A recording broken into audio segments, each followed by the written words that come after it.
Buongiorno cari amici, benvenuti anche oggi a una piccola live splash del vostro Marietto Veneziana. Oggi, da come avete visto al titolo, parleremo sia dei vaccini sia delle persone che in questo periodo sono un po' sotto pressione per questa situazione nuova perché non è mai esistita neanche nel dopoguerra una situazione così precaria e molte persone risentono di questa situazione molto particolare.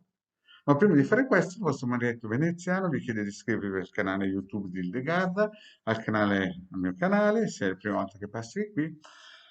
E vi ricordo anche, i link sono sotto qui per raggiungerci su Telegram oppure per raggiungerci nel nostro gruppo di Facebook di Caste Sacerdotali oppure anche in questo gruppo che stiamo rilanciando, siamo più di 1400 amicizie, del nome Radionica Radiestesia ter- um, Radionica, scusate, Radionica Radiestesia, Tarologia ed Ermetismo.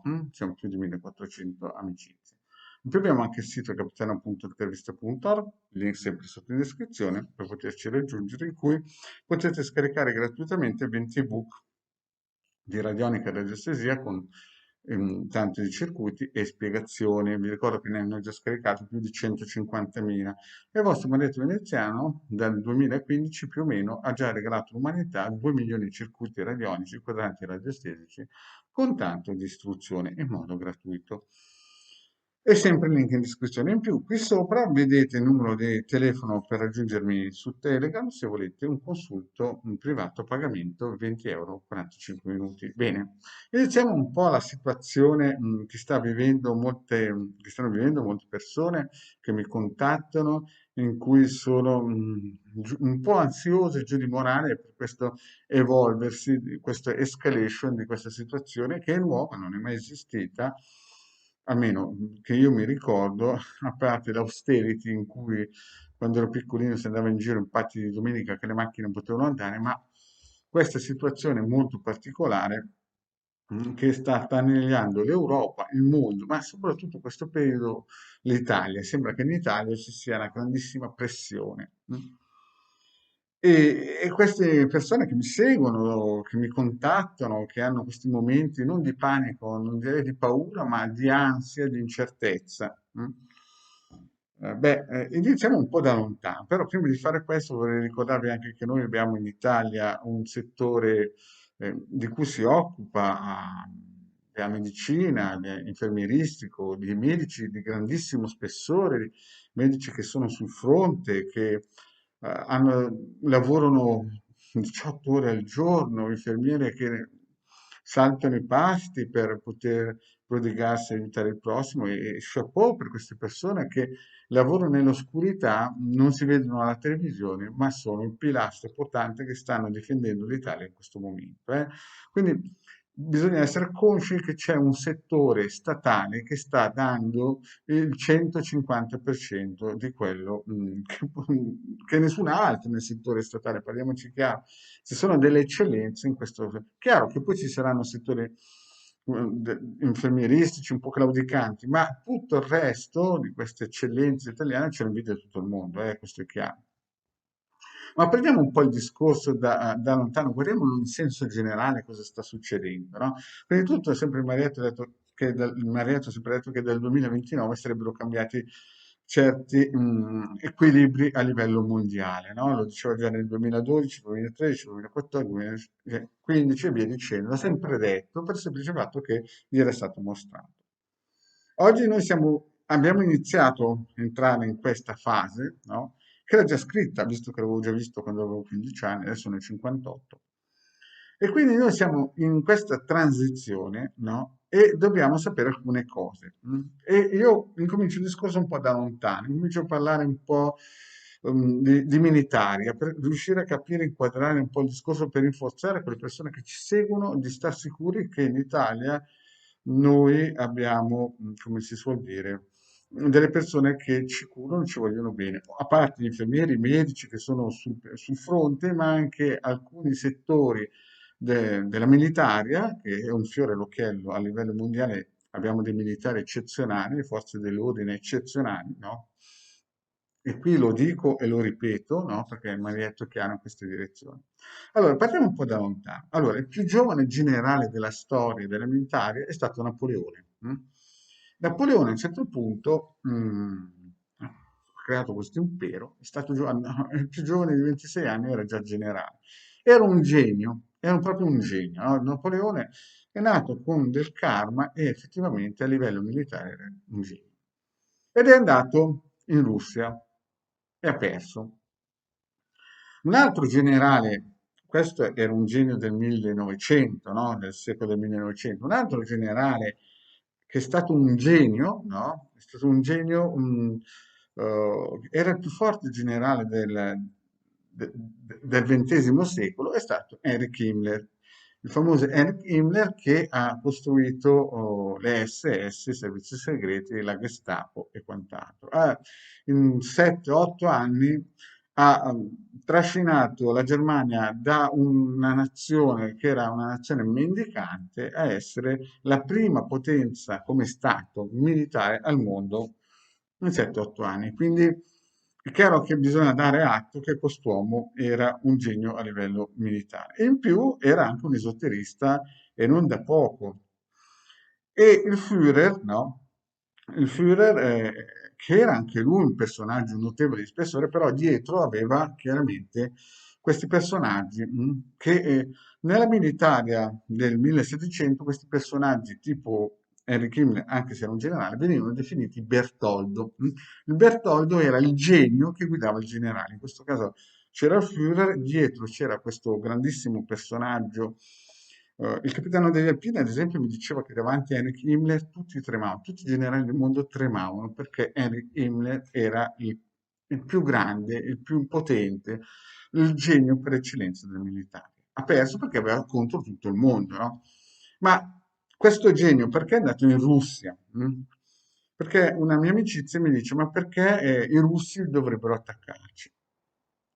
Allora, bisogna partire dal presupposto che se voi avete sempre seguito il Maretto Veneziano ha fatto 1400 pillole e l'ha spiegato, adesso farò un sunto, no?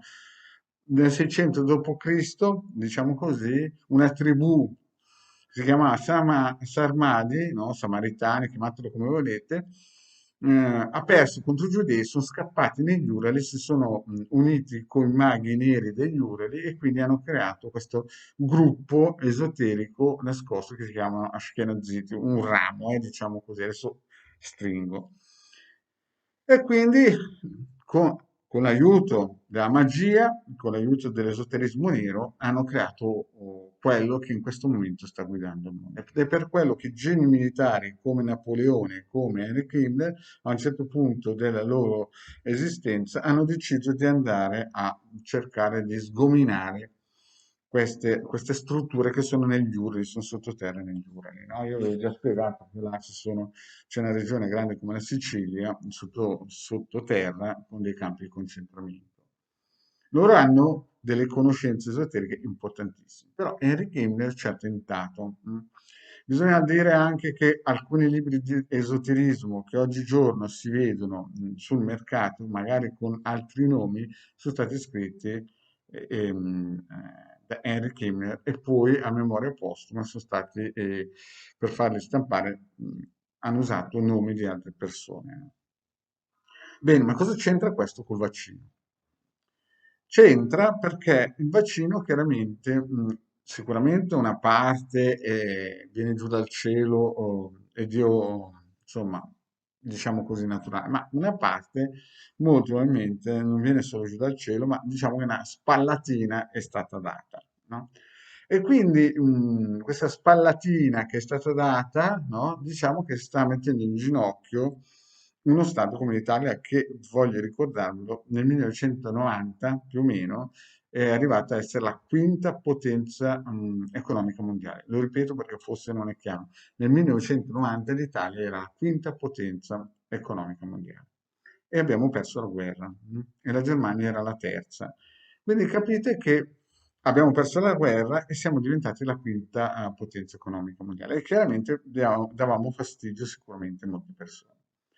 Allora, se due geni a livello militare che non sono mai esistiti nel mondo dopo il 1500 chiaramente, perché prima c'è stato un altro personaggio ancora più appassionante che è Gengis Khan, che è stato proprio il plus ultra, no? Questo qui, Gengis Khan era uno che se la gente non prendeva il suo signoraggio, era capace di ammazzare un'intera città solamente di 20-30 mila persone perché la gente non accettava la propria moneta. Però diciamo negli ultimi secoli le due persone diciamo che hanno dato un impulso all'umanità in una direzione o nell'altra è stato il più grande Napoleone e il secondo dietro le quinte defilato Henry Himmler. Proprio perché tutti avevano lo scopo di andare a salvare l'umanità da questa situazione. Però, per chi crede alla reincarnazione, voi dovete capire un'altra cosa, e questo deve essere chiaro, che le persone nascono e si rincarnano, no?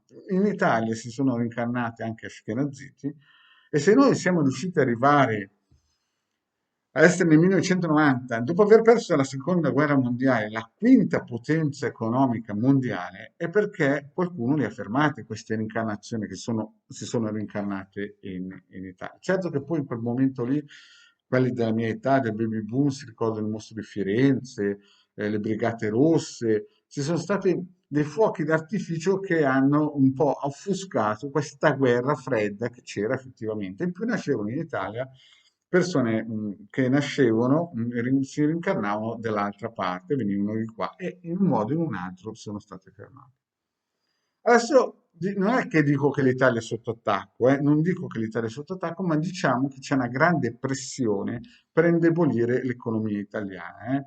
L'economia italiana è sotto pressione in modo importante, stiamo soffrendo, siamo in sofferenza, ci hanno tolto la possibilità di stampare la propria moneta, ci hanno tolto con la delocalizzazione industriale la forza praticamente industriale e adesso ci stanno proprio cercando di dare il colpo di grazia con questo vaccino. Insomma, siamo come un pugile un po' suonato. Però noi abbiamo, almeno per chi segue il Marietto, abbiamo qualcosa di veramente importante, qualcosa sopra le righe, e che è il karma.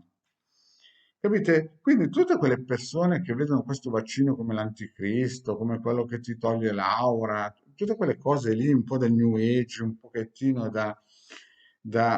come si suol dire, non so, più di New Age, più peggio di quella cosa lì, il Maretto non sa come definire. Beh, tutte quelle persone che pensano che il vaccino sia una cosa negativa, è vero, è negativa, ma soprattutto per quelli che hanno un karma che chiaramente lo attirano, cioè l'attirano nel senso quello vaccino che non funziona, perché chiaramente io all'inizio della pillola ho spiegato chiaro bene che in Italia abbiamo un settore infermieristico e medico è l'eccellenza, no? Cioè l'eccellenza, cioè questi dottori qui quando dicono le cose sanno cosa stanno dicendo. È chiaro che poi ci sono persone che si rifiutano per i vari motivi, destra e sinistra, ma vi voglio ricordare che la tubercolosi, il vaiolo e tante altre patologie virulente sono state appunto debellate tramite il vaccino. Io non sono né pro né contro, però so benissimo che se prima, durante la guerra fredda, non si usavano i vaccini, ma si usava qualcos'altro per fermare queste sceneggiate che si incarnavano qui, no? Che sono terribili. No? Adesso noi possiamo, non dico noi, però quelli che seguono il Marietto devono stare tranquilli, non devono in un certo senso agitarsi troppo perché questa situazione, in un certo senso, perché al karma buono può dare una mano a togliersi qualche sassolino dalla scarpa, perché noi, almeno io parlo per quello che conosco, abbiamo delle eccellenze nel settore militare e non sto parlando dei generali passacarte, sto parlando di quei generali che dietro le quinte stanno lavorando in modo invisibile per difendere il sacro suolo italiano. Sto parlando anche di quei medici che non andranno mai alla TV, ma che lavorano 10, 12, anche 18 ore al giorno per una piccola paga e sono sottopagati anche gli infermieri. In Italia lo sanno anche i paracarri di Modena che sono sottopagati per il valore che stanno dando e l'aiuto e il contributo che stanno dando alla sacra patria italiana. Bene, quindi questo è per confermare e ribadire che questo vaccino deve aver paura solamente quelli che si sono reincarnati nella nostra parte e sono un pochettino ashkenaziti o roba del genere. Per gli altri che sono seduti sulla sedia giusta e hanno un buon karma, non c'è nessun tipo di problema. È chiaro che questa situazione che ha chiuso le persone in casa, roba del genere, certo è difficile da prendere, ma è l'unica soluzione che per il momento il nostro esercito, i nostri politici, quelli di razza, chiaramente, non sto parlando di quelli che sono andati a prendere lo stipendio e stop, sto parlando di quelli che vogliono il bene dell'Italia, chiaramente stanno sul fronte per difenderci da queste minacce che nel futuro sicuramente peggioreranno. Ma io sono sicuro che chiamiamoli i nostri, faranno la cosa giusta al momento giusto. Grazie cari amici e alla prossima, ciao.